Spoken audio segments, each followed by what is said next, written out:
चंडिकाय। 10वां अध्याय शुंभवध। मैं मस्तक पर अर्धचंद्र धारण करने वाली शिव शक्ति स्वरूपा भगवती कामेश्वरी का हृदय में चिंतन करता हूँ। वे तपाए हुए सुवर्ण के समान सुंदर हैं। सूर्य, चंद्रमा और अग्नि, ये ही तीन उनके नेत्र हैं तथा वे अपने मनोहर हाथों में धनुष, बाण, अंकुश, पाश और शूल धारण किए हुए हैं। ऋषि कहते हैं, हे राजन, अपने प्राणों के समान प्यारे भाई निशुंभ को मारा गया देख और सारी सेना का संहार होता जान। शुंभ बड़ा कुपित हो गया और कुपित होकर कहने लगा, दुष्ट दुर्गे, तू बल के अभिमान में आकर झूठ मूठ का घमंड ना दिखा। तू बड़ी मानिनी बनी हुई है, किंतु दूसरी स्त्रियों के बल का सहारा लेकर लड़ती है।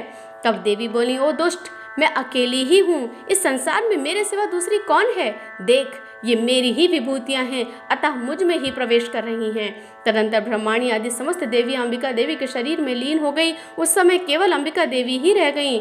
देवी बोली, मैं अपनी ऐश्वर्य शक्ति से अनेक रूपों में यहाँ उपस्थित हुई थी, अब उन सब रूपों को मैंने समेट लिया है। अब अकेली ही युद्ध में खड़ी हूँ, तुम भी स्थिर हो जाओ। ऋषि कहते हैं, तदंतर देवी और शुंभ दोनों में सब देवताओं और दानवों के देखते देखते भयंकर युद्ध छिड़ गया। बाणों की वर्षा और तीखे शस्त्रों एवं दारुण अस्त्रों के प्रहार के कारण उन दोनों का युद्ध सब लोगों के लिए बड़ा भयानक प्रतीत हुआ। उस समय अंबिका देवी ने जो सैकड़ों दिव्य अस्त्र छोड़े, उन्हें दैत्यराज शुंभ ने अपने निवारक अस्त्रों द्वारा काट डाला। इसी प्रकार शुंभ ने भी जो दिव्य अस्त्र चलाए, उन्हें परमेश्वरी ने भयंकर हुंकार शब्द के उच्चारण द्वारा खिलवाड़ में ही नष्ट कर डाला। तब उस असुर ने सैकड़ों बाणों से देवी को आच्छादित कर दिया। यह देख क्रोध में भरी हुई उन देवी ने भी बाण मारकर उसका धनुष काट डाला।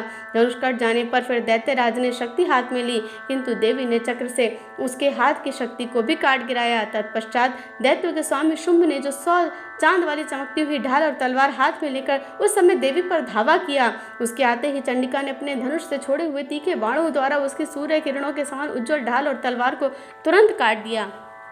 फिर उस दैत्य ने घोड़े और सारथी देवी ने मार डाले। धनुष तो पहले ही कट चुका था, अब उसने अंबिका को मारने के लिए उद्यत हो भयंकर मुदगर हाथ में लिया।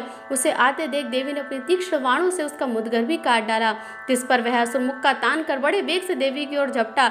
उस दैत्यराज ने देवी की छाती में मुक्का मारा, तब उन देवी ने भी उसकी छाती में एक चांटा जड़ दिया। देवी का थप्पड़ खाकर दैत्यराज शुंभ पृथ्वी पर गिर पड़ा, किंतु पुनः सहसा पूर्वत उठकर खड़ा हो गया। फिर वह उछला और देवी को ऊपर ले जाकर आकाश में खड़ा हो गया।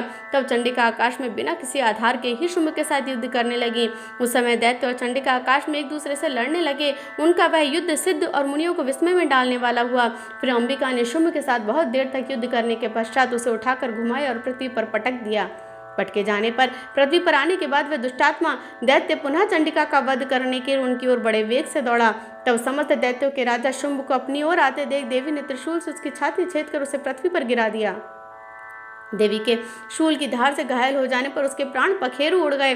वह समुद्रों, द्वीपों और पर्वतों सहित समूची पृथ्वी को कांपता हुआ भूमि पर गिर पड़ा। तुरंत उस दुरात्मा के मारे जाने पर संपूर्ण जगत प्रसन्न और पूर्ण स्वस्थ हो गया। आकाश स्वच्छ दिखाई देने लगा। पहले जो उत्पात सूचक मेघ और उल्कापात होते थे, वे सब शांत हो गए। उस दैत्य के मारे जाने पर नदियां भी ठीक मार्ग से बहने लगी। उस समय शुंभ की मृत्यु के बाद संपूर्ण देवताओं का हृदय हर्ष से भर गया और गंधर्वगण मधुर मधुर गीत गाने लगे। दूसरे गंधर्व बाजे बजाने लगे और अप्सराएं नाचने लगी। पवित्र वायु बहने लगी। सूर्य की प्रभा उत्तम हो गई। अग्निशाला की बुझी हुई आग अपने आप प्रज्वलित हो उठी और संपूर्ण दिशाओं के भयंकर शब्द शांत हो गए। इस प्रकार श्री मार्कंडेय पुराण में सावर्णिक मनमंत्र की कथा के अंतर्गत देवी महात्म्य में शुंभवध नामक 10वां अध्याय पूरा हुआ। बोल सच्चे दरबार की जय।